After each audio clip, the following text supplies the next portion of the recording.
Hi, I'm Chris Maragkakis of Simply Be Retreats and Therapies. I'm a life coach, therapist and podcaster. Welcome to Mindful Mutterings. Please like, share and subscribe. And as always, thanks for listening. Hi, thanks for joining me. This week I'm talking about how important it is to cultivate an attitude of gratitude and how being grateful can completely change our mindset and therefore our life. So one of the fastest ways to change a mindset is through using gratitude. And our brains are made up of neural pathways, and those neural pathways are what determine the way that we think and we behave. They're our conditioning. They're the routes that the brain takes every single time something happens. And the ability to change the makeup of the brain is called neuroplasticity. And in relation to mindset, what this essentially means is that anything that has been learned can be unlearned or even overridden. And we tend to use gratitude as a means of moving a mindset from negative to positive, because when we're grateful, we're living in the present moment. And this enables us to feel more grounded, as it is absolutely impossible to be depressed or anxious when we're present moment aware. And why is this? It's because depression is generally caused by living in the past. For example, when I wish I'd never done this, or things were better last year, or I was happier when I was with this person, or whatever it is, we're constantly dwelling on what has been rather than addressing what is. And obviously depression is a complex issue, but in essence, that's where it comes from, that's where it starts.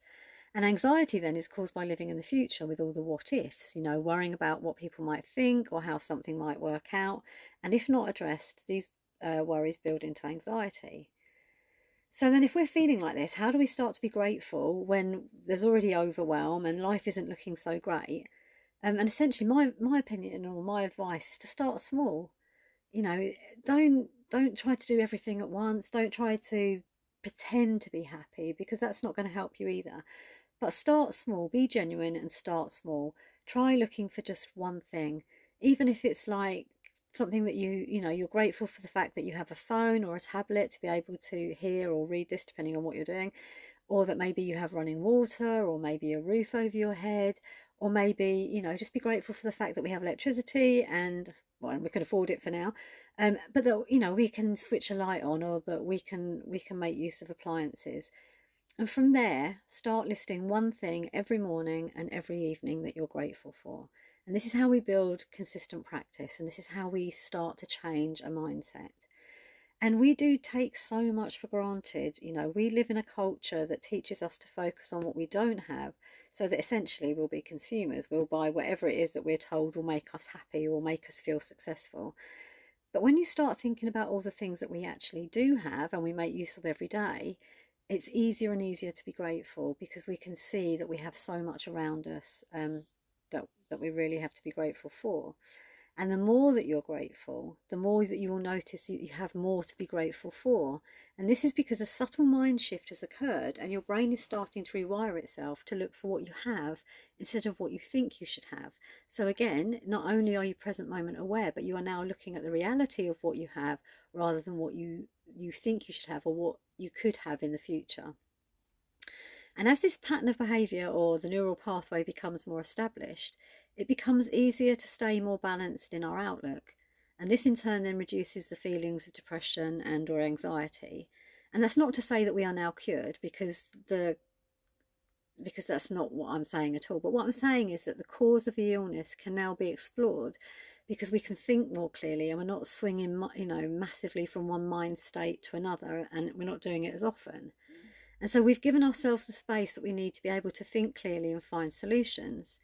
And ultimately, when we have dealt with the cause of the illness, which is always going to be our thoughts in our head in relation to an event rather than the event itself, and I know that's a tough one to get your head around, but it's absolutely a game changer when you can see it. And what I mean by that is an event will happen, and the minute it's happened, it's in the past, but we will then rerun that event over and over in our head, either trying to find a way that we could have done something different, or that we were wronged, and then we will try and get everybody else on board, and we will perpetuate this event every single day. It will have happened once, and we will relive it over and over and over again. And that's what we can then start to work on, because it's the stories that we're telling ourselves in our head that are causing ultimately the way that we're feeling, the negativity, the anxiety, or the depression. And so the more often that we're grateful, the less of a hold these ideas have on us. And then when we've got the space to think clearly and find the solutions, we can then start to change our lives, and then we can work on rewiring those thoughts that we've become aware of and that are no longer helping us. And there's other ways that you can bring gratitude into your life as well. You can start each day with a positive affirmation, something along the lines of "I'm grateful for the opportunities today will bring." And affirmations are such a positive way of reinforcing behaviour. I am are the two most powerful words on the planet, because you're declaring something to the universe, you're declaring it in your life. And so it also has to be something that you can believe, it has to be something that's positive, and it has to be something in the present tense. So something like "I am grateful for the opportunities today will bring" doesn't set you up for any massive amount of pressure, but it does make you open to the possibility of change. And then you can list 3 things every evening that went well. Even if it's only that you got out of bed today, that you didn't give up, and that you're making progress. Those are 3 amazing things in themselves. So it's about just keeping life simple, looking for the small wins, looking for the small things that you can be happy about and proud about and grateful for. You can keep a gratitude journal. You can write down all your positive thoughts and phrases that make you feel happy or strong, and then you can reflect on them. You can go back when you're having days that things aren't going quite so well for you, or you're feeling a little bit low.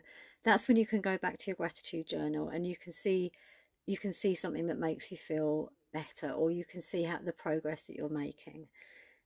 Celebrate every success. Don't take the small things for granted, and make an effort to celebrate all that you achieve. Because we're living our lives, we forget to celebrate how far we've come. And if we do look back and we think, well, last year I was this person and now I'm this person, and look at all the things that I've done, I'm more confident, I'm happier, I've made friends, I've changed the way I live my life. These are huge things. These are far more important than maybe having a new house or a new car or something like that. And we don't celebrate stuff often enough because we take it for granted, because we're living it and it's our life. Volunteering is a brilliant way for bringing gratitude into your life. Firstly, because it's a very stark reminder that maybe you're better off than some, and that other people have some very serious struggles to deal with on a daily basis, and therefore you've got so many things that you can be grateful for. You can be grateful for the fact that you can help them, that you can be of use to your community, you can see all the things in your life that you have to be grateful for. And it's just about the experience and the people that you will meet, and you will have a connection that makes a difference in your life. When we don't have that connection to other people, I mean, essentially we are a human community, and our subconscious and our psyche craves that connection. And when we don't have it with that connection with others, our subconscious alerts us by making us feel miserable or lonely, so that it highlights the fact that we need to do something.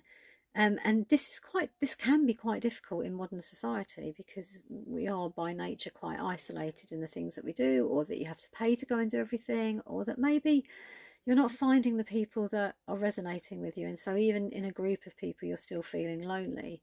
And so it's about finding something that you can do that makes you feel that you have a sense of belonging, and that you are welcomed into the situation that you're dealing with, and that you can do some good for someone else.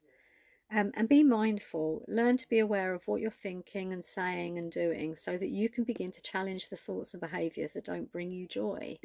There's lots of talk about being mindful and being present moment aware, and essentially the whole purpose of it is so that we are beginning to understand that it's our thoughts and what we say and what we do that shapes and creates the life that we live, and that impacts on everyone around us.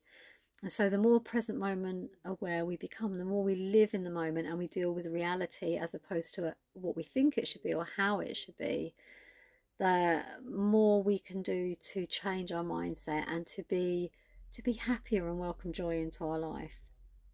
Being grateful can make you happy. Being happy can make you strong, and being strong can make you resilient. And it's being resilient that helps you to cope. And so this is why adopting an attitude of gratitude can literally change your life. So I hope that's been of use to you today. And if you have any questions or would like to work with me on changing your mindset, then please get in touch. You can contact me via the website simplybe.org.uk, or you can email me on cm@simplybe.org.uk, or you can text me, call me, or WhatsApp me on 07974 618 499. Thank you very much for joining me, and hopefully you'll join me for the next one. Take care. Bye.